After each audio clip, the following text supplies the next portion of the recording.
Have you noticed that you are never quite the same person twice in one day? The version of you that answers the phone to your mother is not the version that laughs at your best friend's joke.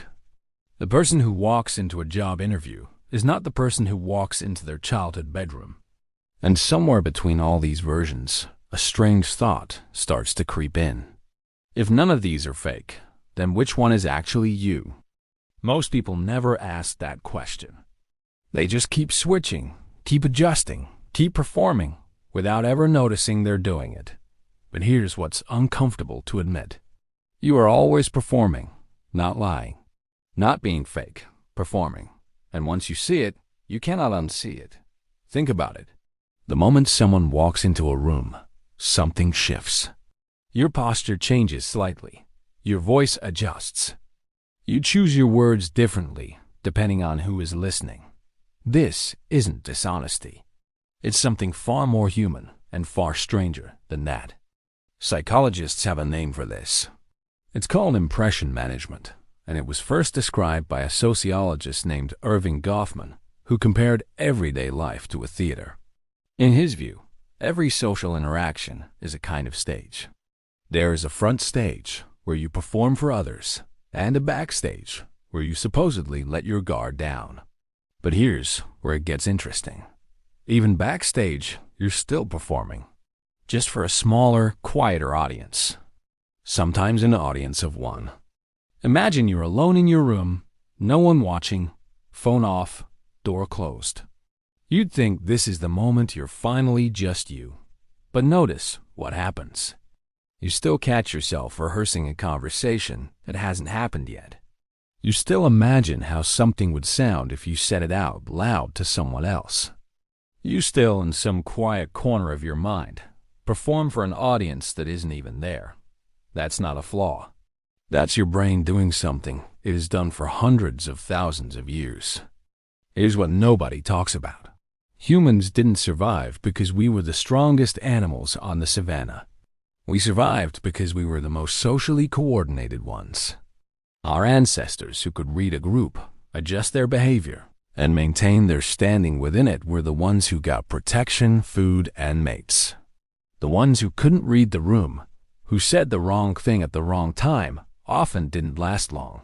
So evolution built something into us that never really turned off. A constant, quiet awareness of how we're being perceived. This is where the amygdala comes in. That small almond-shaped structure buried deep in your brain that's constantly scanning for threat. Except in modern life, the threat isn't a predator. It's rejection.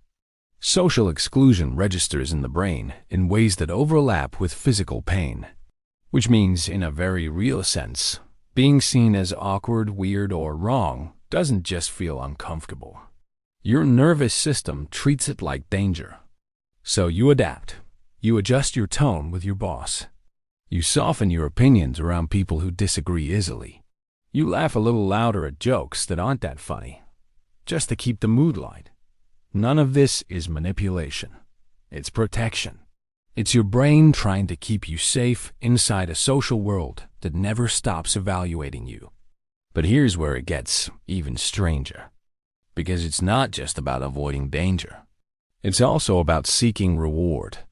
Every time you say something and someone responds with warmth, interest, or laughter, your brain releases a small hit of dopamine.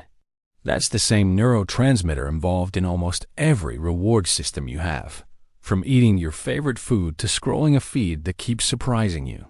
Social approval isn't just pleasant. It's chemically reinforcing, which means the version of you that gets the best reaction starts to get repeated. Not because you're choosing it consciously, but because your brain quietly learns, this one works. Keep doing this one. Now think about your different friend groups. You already know you're not identical in all of them. Maybe you're the funny one in one group and the quiet listener in another. Maybe you're more sarcastic with old friends and more careful with new coworkers. This isn't a personality flaw. Researchers who study something called self-complexity suggest that having multiple context-dependent versions of yourself is actually a sign of psychological flexibility, not fakeness. People with only one rigid way of being tend to struggle more when life demands adaptation, like a new job, a breakup, or moving to an unfamiliar place. But here's the twist that makes this whole thing more personal than it first appears. If you're performing this much, this often, this instinctively, when exactly do you get to just be yourself? This is the question that quietly exhausts so many people without them realizing why. It's why some people come home from a long day and feel a specific kind of tired that has nothing to do with physical effort. It's emotional labor. The mental cost of constantly managing how you come across. Smiling when you don't feel like smiling. Nodding along in a meeting you disagree with. Staying composed with a family member who knows exactly which buttons to press. Each of these moments is small, but they add up the way tiny weights add up over a long walk. And this is where something even more unsettling starts to surface. Because if performance is constant, layered, and automatic, the idea of a single hidden true self waiting underneath it all starts to feel a little shaky. What if there isn't one true you buried beneath the masks? What if you are the masks? This idea unsettles people at first, because we're taught from childhood that authenticity means finding your real self and expressing it consistently. But some psychologists challenge this. They suggest that identity isn't a fixed core you uncover. It's something built through repeated social interaction, almost like a story you keep co-writing with everyone you meet. Your sense of self with your mother, your closest friend, your partner, a stranger on a train, these aren't masks hiding one true face. They're different chapters of the same evolving story. Each one real, each one incomplete on its own. That reframes something important. The exhaustion isn't necessarily coming from performing itself. It's coming from the fear that performing means you're being dishonest. Once you loosen that belief, something shifts. Here's an example that might feel familiar. Think about a first date. You're hyper-aware of your words, your laugh, the way you're sitting. It feels artificial, almost uncomfortable, because you're so conscious of constructing an impression. But 6 months later, with that same person, you barely think about any of it. You interrupt each other, make weird faces, don't finish sentences. Did the performance disappear?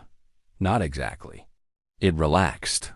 The nervous system stopped treating the interaction as high stakes, so the automatic self-monitoring quieted down. Comfort isn't the absence of performance. It's a performance so practiced, so safe, that it stops feeling like effort. This is also why silence with the right person feels different than silence with a stranger. Silence with someone who barely knows you can feel loaded, tense, something to fill. Silence with someone who deeply knows you can feel like relief. The difference isn't whether you're performing. It's how safe the performance feels. Now here's something that might land differently than you expect. Social media didn't invent this performance instinct. It just made it visible, permanent, and quantifiable. For most of human history, your social performances disappeared the moment the interaction ended. No record, no likes, no comparison. Now, every post is a curated frame of you, sitting there, collecting a visible score of approval or silence. This is why so many people feel a strange dissonance scrolling through their own old photos.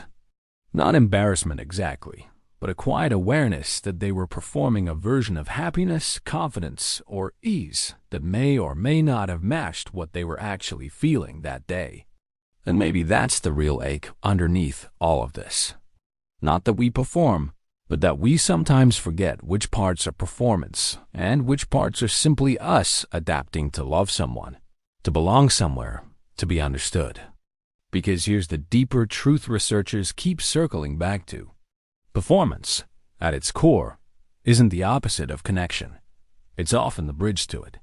When a parent uses a gentler voice with a frightened child, that's a performance, and it's also an act of love.